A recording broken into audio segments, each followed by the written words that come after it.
Frederick Gawadi. Frederick nggak ada ya? Kalau mic-nya rusak bisa nulis di chat itu loh. Ya, kalau mic-nya rusak bisa nulis di chat. Berarti ini nggak ada. Oke. Gregorius Darren. Hadir, Pak. Oke. Immanuel Arya. Hadir, Pak. Oke. Justin Mike Ryan. Hadir, Pak. Oke.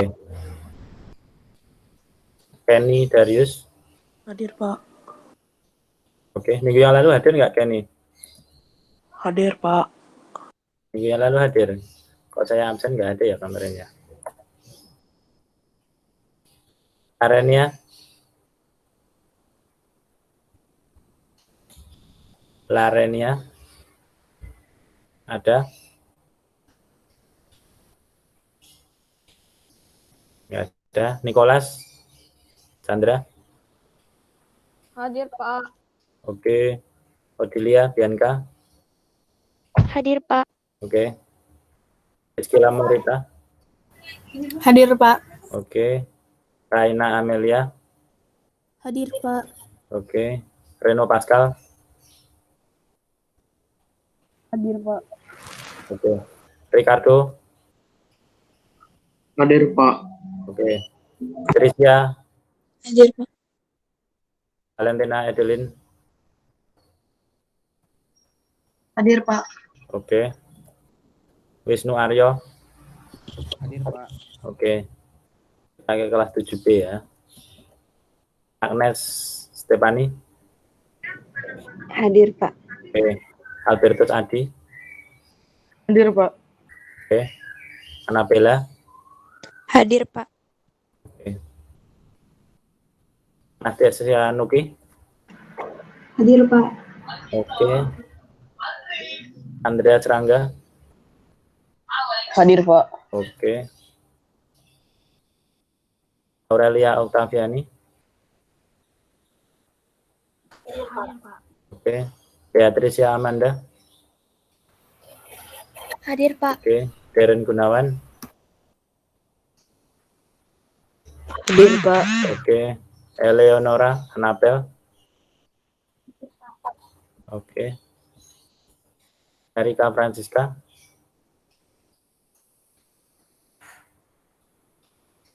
Ada?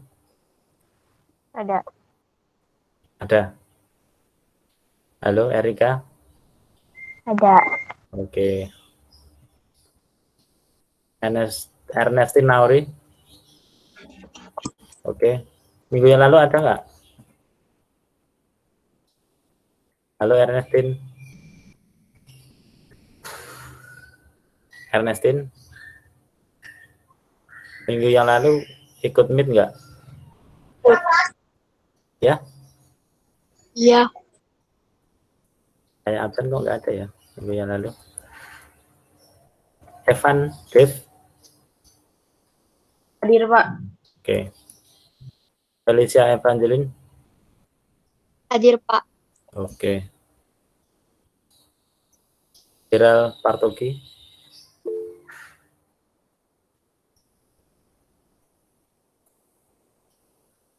Oke, terima kasih Gerald.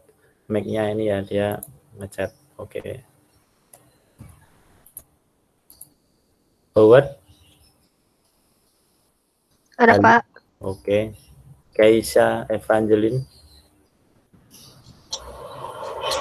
Hadir, Pak. Oke, terima kasih. Kevin DiCaprio. Hadir, Pak. Oke. Kevin Juanito. Hadir, Pak. Oke. Asia Destavina. Hadir, Pak. Oke. Michael Jonathan. Hadir, Pak. Oke. Nimade Ristayu Murti. Nimade. Hadir, Pak. Oke. Niko Sanjaya. Halo Niko. Hadir, Pak. Oke. Olivia Audrey. Hadir, Pak. Oke. Rafael Karisma. Hadir, Pak. Oke, Ripka Wasti. Hadir, Pak. Oke, minggu yang lalu ada nggak? Ripka ikut meet nggak?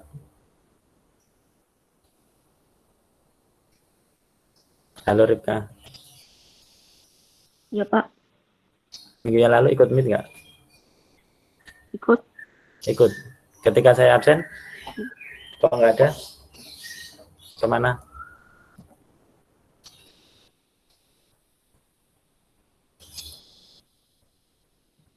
Oke, lanjut. Sian Manuel. Oh, ngechat ya. Oke, terima kasih. Sian Manuel ada. Viana Jesslyn. Hadir. Oke, terima kasih. Oke, hari ini saya ulang lagi ya, tadi yang belum saya absen ya. Elmo Usmin ada nggak? Ada, Pak. Tadi saya ke toilet dulu. Oke, toilet ya. Frederick Gowadi. Ada Pak. Oke, tadi belum ini ya. Larenia Elizabeth ada?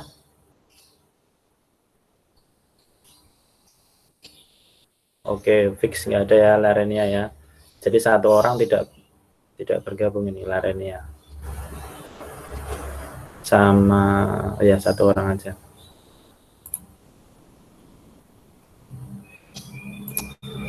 Oke, ada yang masih ingat kita minggu yang lalu itu belajar tentang apa? Ada yang masih ingat? Siapa yang masih ingat? Alexa masih ingat nggak Alexa? Adesi dan koalisi, Pak. Alexa Shailendra masih ingat nggak minggu yang lalu belajar apa? Ya, minggu yang lalu kita belajar tentang apa? Adesi dan kohesi, meniskus, kapilaritas, dan massa Oke, jenis. ya masih ingat ya, pintar. Hari ini ya kita akan melanjutkan materi pembelajaran kita. Judul pembelajarannya adalah kita masuk ke dalam unsur senyawa dan campuran ya. Sebentar, saya akan share screen dulu ya.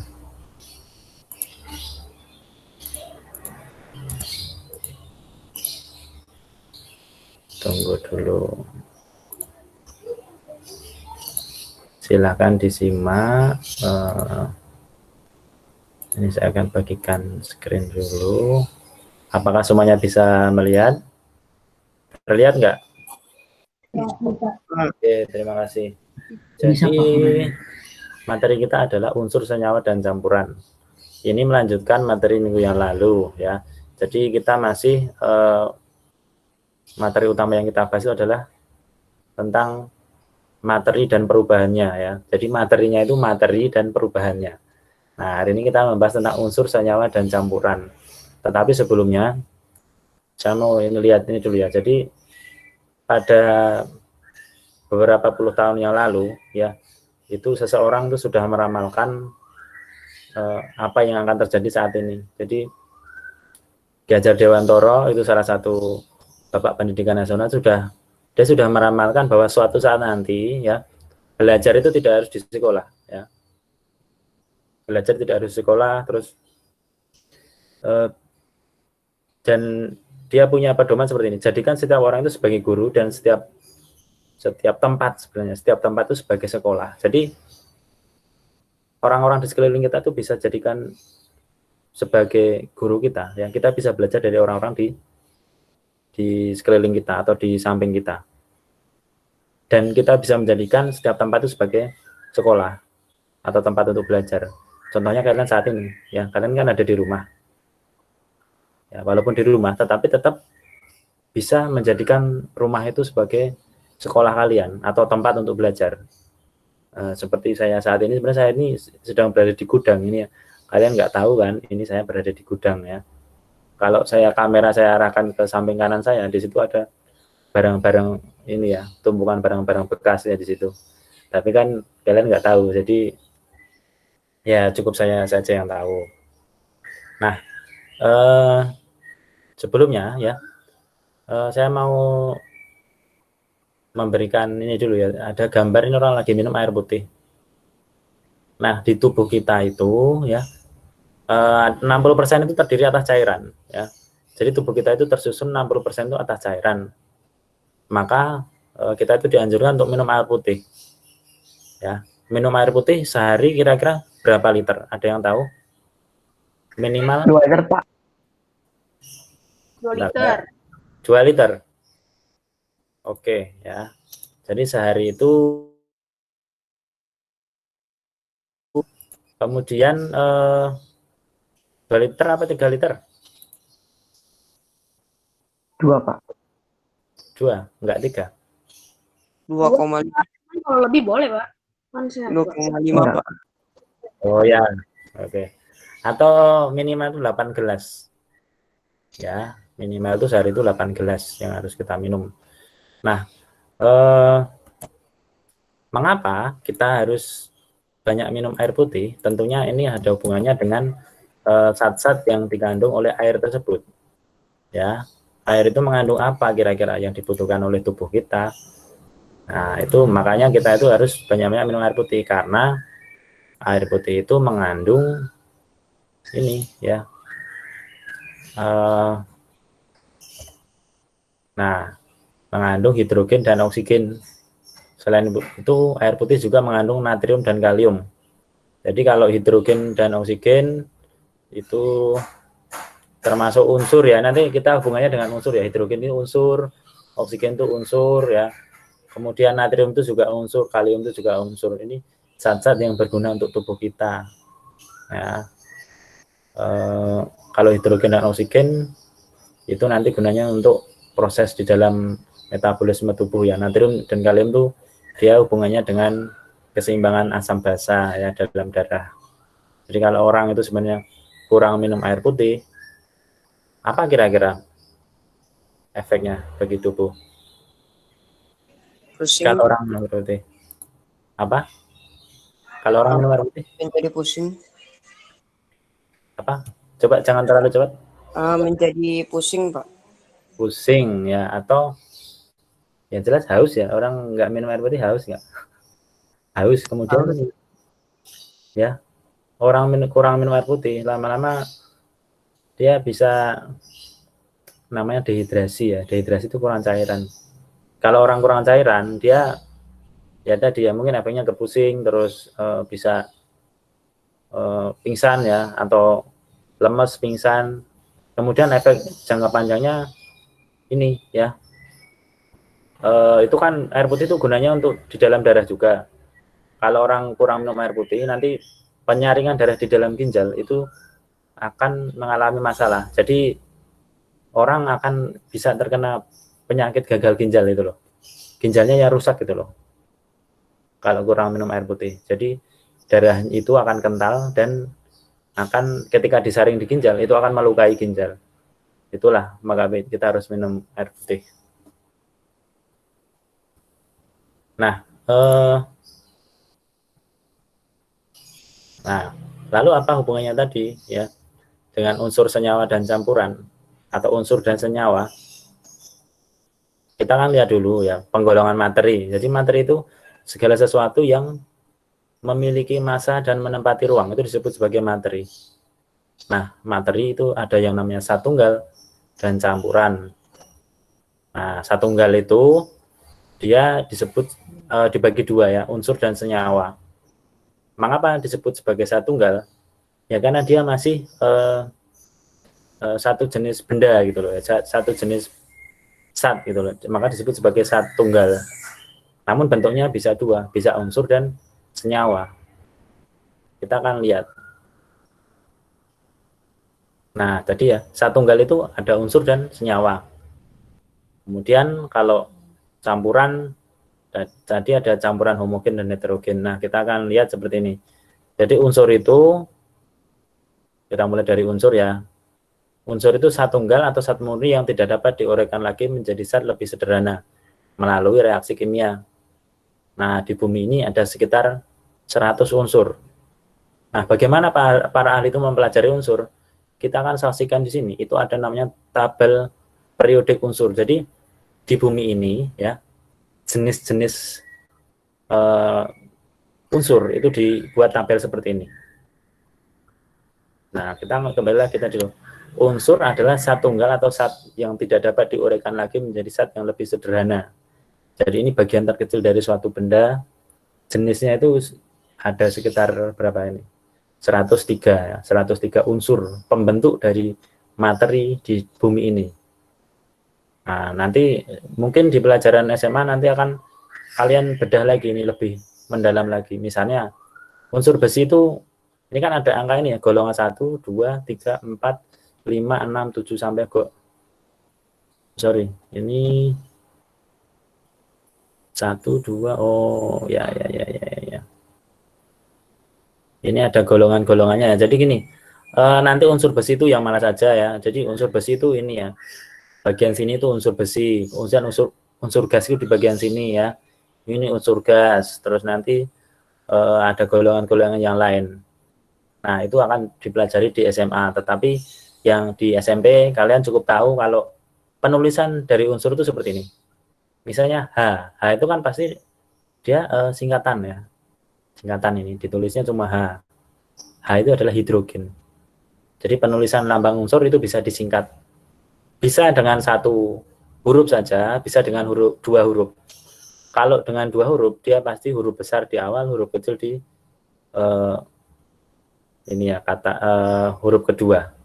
Jadi ini H itu hidrogen, misalnya Li itu litium, Na itu natrium, K itu kalium, Ca itu kalsium. Jadi seperti ini penulisannya.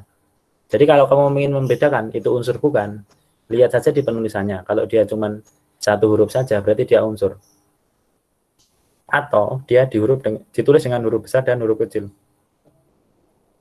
Dia unsur ya. Nah, ini salah. Ini unsur-unsur di sekitar kita, misalnya hidrogen, nama Latin. Ya. Jadi ini tuh lambang unsurnya itu dari bahasa Latin yang disingkat ya. Misalnya hidrogen itu hidrogenium, ditulisnya cuman hanya doang karena dia disingkat ya, penyingkatan. Misalnya tembaga itu dari kata Latin itu cuprum ya. Cuprum itu singkatannya Cu. Jadi tembaga itu kalau dalam bahasa sains itu disingkat dengan Cu atau cuprum. Natrium itu Na. Kemudian emas ya, emas itu bahasa Latinnya itu aurum. Nah, dia penulisan lambangnya dia Au. Ini bukan angkatan udara ya, ini Au-nya ini kecil ya, A besar, U kecil. Aurum disingkat Au. Perak itu argentum ya bahasa Latinnya, disingkat dengan Ag. Nah, unsur itu ada 3 macam ya pembagiannya. Ada unsur logam, unsur semi logam, dan unsur non logam. Nah, unsur logam itu bagaimana? Unsur logam kalian pasti sudah bisa membedakan ya. Pokoknya wujudnya logam ya. Kalian pasti bisa membedakan kan yang mana logam atau tidak. Itu pasti bisa membedakan. Nah, kalau yang bukan logam itu juga mudah ya. Pokoknya wujudnya bukan logam, itu dia kemungkinannya bisa non logam. Tapi ada satu lagi namanya semi logam. Semi logam ini dia gini. Kalau logam itu ya rata-rata dia penghantar listrik yang baik ya, unsur logam itu. Kalau non logam itu rata-rata penghantar listrik yang kurang baik ya. Dan bukan penghantar panas yang baik, itu non logam. Makanya kalau kalian lihat itu panci dan alat-alat dapur itu setrika itu pegangannya pasti dari bahan non logam. Kenapa? Karena dia sebagai penghantar listrik dan penghantar panas yang buruk. Jadi istilahnya gini, kalau kalian nyetrika itu pegangannya itu dari besi juga, bisa panas itu pegangannya. Atau panci pegangannya itu bukan dari plastik atau karet. Nah, pegangannya panas juga, wajan gitu ya. Jadi kenapa kita harus membedakan ini agar dalam kehidupan sehari-hari kita bisa tahu ini fungsinya itu untuk apa gitu loh. Kalau semilogam, jadi gini, kalau semilogam itu dia pada suhu rendah tidak dapat mengantarkan listrik dengan baik. Tetapi pada saat suhu tinggi, unsur ini dapat mengantarkan listrik dengan baik. Atau kalau pengantar listrik yang buruk itu namanya isolator, yang baik itu konduktor. Jadi kalau semilogam itu pada suhu rendah dia bersifat isolator, pada suhu yang tinggi sebagai konduktor. Nah, kita lanjut ke senyawa. Senyawa itu gabungan dua unsur atau lebih melalui reaksi kimia ya. Jadi harus ada reaksi kimia kalau terbentuknya senyawa itu. Jadi zat tunggal yang tidak dapat diuraikan lagi menjadi zat lain yang lebih sederhana melalui reaksi kimia. Jadi senyawa itu gabungan dari unsur gitu aja. Kita lihat contohnya. Air itu kan termasuk senyawa ya dia. Air itu terdiri atas unsur hidrogen dan oksigen. Di sini bisa kalian lihat gambarnya ini. Air itu kan H2O rumus senyawanya. Terdiri atas hidrogen dan oksigen. Terdiri atas unsur hidrogen dan oksigen. Contoh lain ini senyawa itu seperti ini. Kalau di dapur kalian menjumpai ini ya, ada namanya garam dapur ya. Itu rumus senyawanya adalah NaCl. Ini harusnya besar ya, Na, C-nya besar, L-nya kecil ya. NaCl itu garam dapur. Kemudian pembersih lantai itu biasanya mengandung HCl ya, atau asam klorida. Kemudian ada asam sulfat ini ya. Asam sulfat itu air aki, H2SO4. Dia sebagai elektrolit atau sumber ini ya, sumber listrik. Atau cairan yang dipakai pada sumber listrik. Kemudian aspirin ya. Aspirin itu pengurang rasa sakit. Kemudian ada karbon dioksida, CO2, penyegar minuman, biasanya pada minuman bersoda. Asam asetat itu cuka pada makanan, biasanya makan bakso, dikasih ini ya, cuka. Ini biar tambah gurih. Nah, pertanyaan saya, kalau udara itu termasuk apa?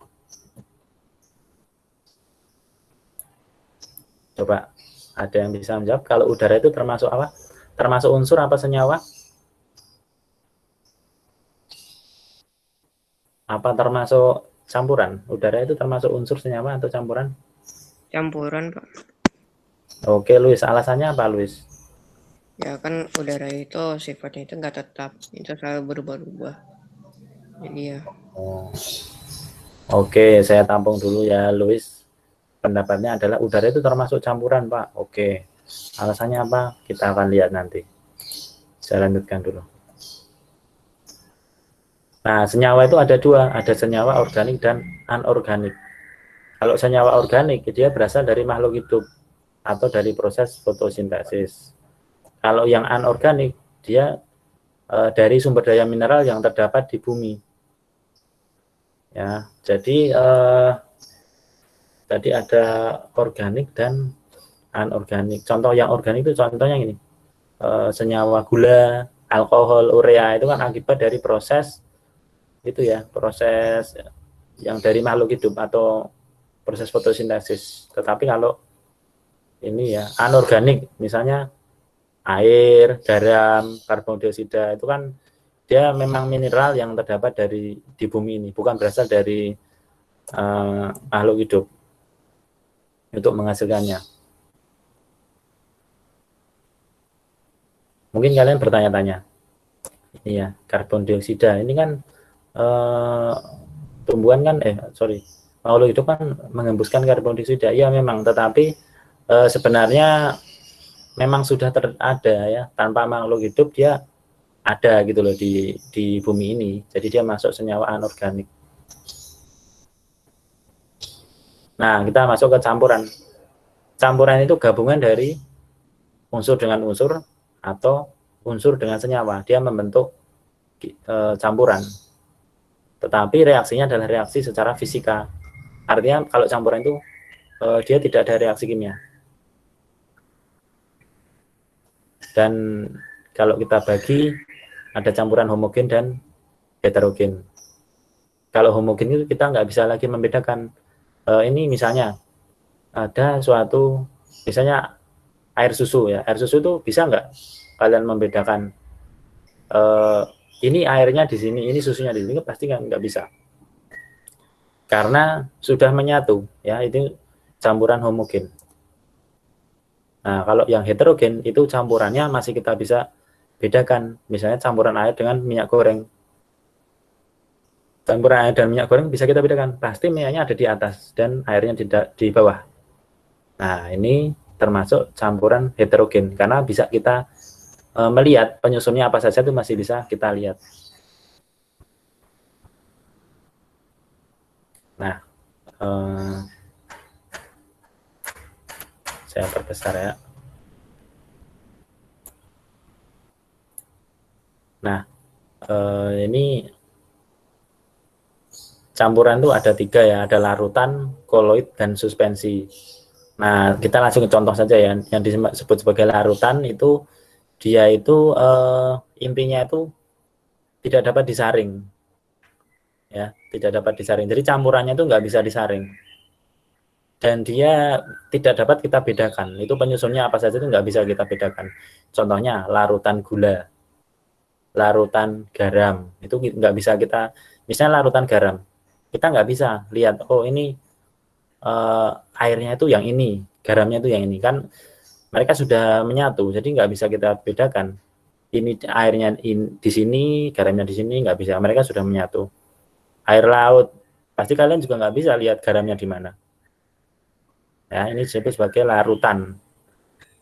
Nah, campuran jenis kedua itu namanya koloid.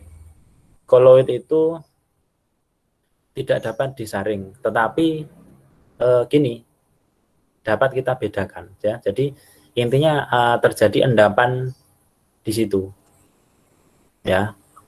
Jadi misalnya sabun ya, sabun itu gini aja deh, pada koloid ini jadi nggak bisa ditembus cahaya gitu deh ininya apa, kalau kita mengamati ya, cairannya itu ya atau campurannya itu, kalau kita senter dengan cahaya, itu cahayanya nggak bisa tembus di situ ya, cahayanya itu nggak bisa tembus. Terus ini tapi dia nggak bisa disaring ya, jadi tidak dapat dilakukan penyaringan. Misalnya gini, air sabun ya atau susu. Ini susu aja ya, susu belum dicampur dengan air ya, susu maksudnya susu cair tapi belum belum dicampur dengan, masih susu yang murni ya. Kemudian santan ya, santan, jelly, selai, itu agak susah untuk ditembus cahaya ya. Kemudian yang ketiga itu suspensi. Suspensi itu ciri-cirinya adalah dia masih bisa kita lihat penyusunnya itu apa dari campuran itu. Misalnya air sungai yang keruh, itu masih kita bisa lihat penyusun dari air sungai yang keruh itu ada lumpurnya, nanti kan mengendap kan. Terus misalnya ada batunya, itu bisa kita lihat. Campuran kopi dengan air.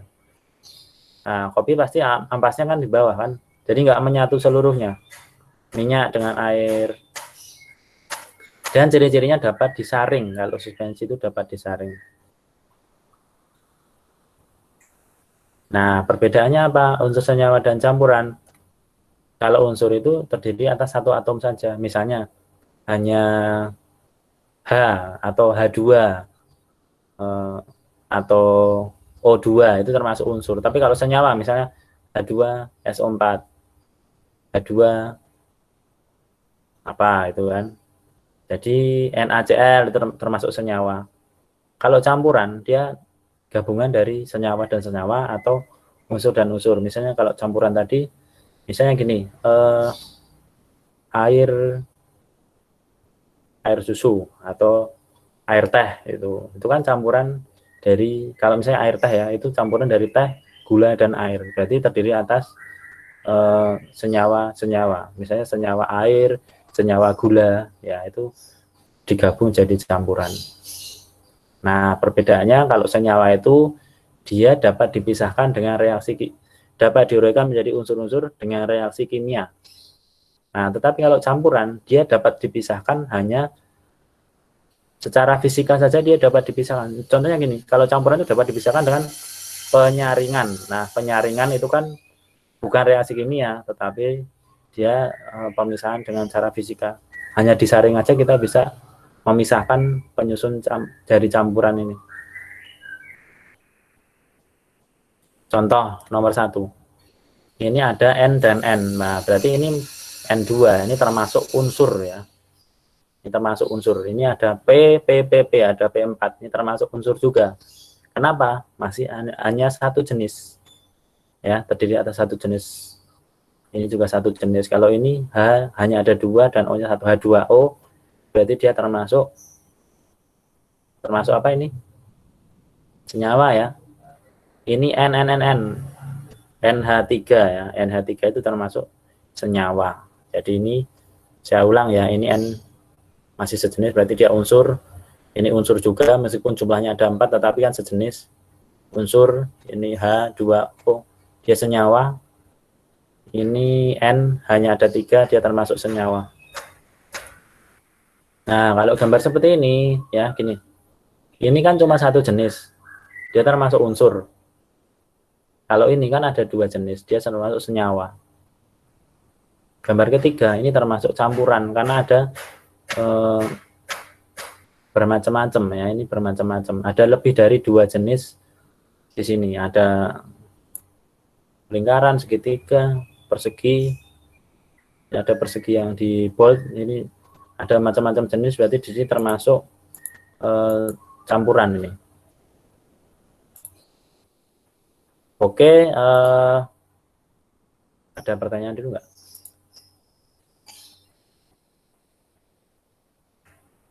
Siapa mau bertanya?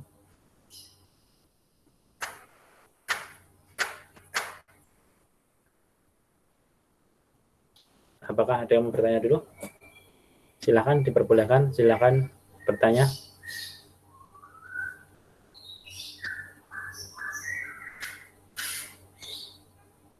Tidak ada pertanyaan? Enggak, Pak. Tidak ada yang bertanya, itu hanya ada 2 kemungkinan ya. 1, itu sudah paham. Dan 1 lagi, itu tidak paham sama sekali. Kemungkinannya hanya ada 2 itu ya. Nah, oke, kalau tidak ada pertanyaan, setelah ini saya ada itu ya, saya berikan soal di Google Classroom. Jadi gini, cara mengerjakannya gini, kalian silakan browsing di internet ya. Kalian akan lebih cepat menemukan jawabannya lewat browsing di internet. Intinya gini, pesan dari Ki Hajar Dewantoro tadi kan, jadikan semua tempat itu sebagai sekolahmu, termasuk salah satunya adalah internet. Gunakan internet sebagai sekolahmu. Kalian bisa belajar banyak dari internet itu lewat Mbah Google ya. Google itu kalau kita bisa memanfaatkan, kalian jadi orang pintar nanti. Silakan nanti browsing aja ya, itu akan lebih kalian belajar banyak hal dari situ. Silakan dikerjakan ya soal yang di Google Classroom, dan juga soal yang minggu lalu yang belum mengerjakan, saya tunggu sampai hari ini ya. Kalau nggak ada ya udah, terpaksa nilai saya kosongkan ya kan, gitu ya. Oke, setelah ini bisa silahkan boleh keluar dari Meet dan mengerjakan latihan soal, dan tetap semangat. Oke, gitu ya. Makasih ya, Pak. Oke, terima kasih banyak. Oke, terima kasih.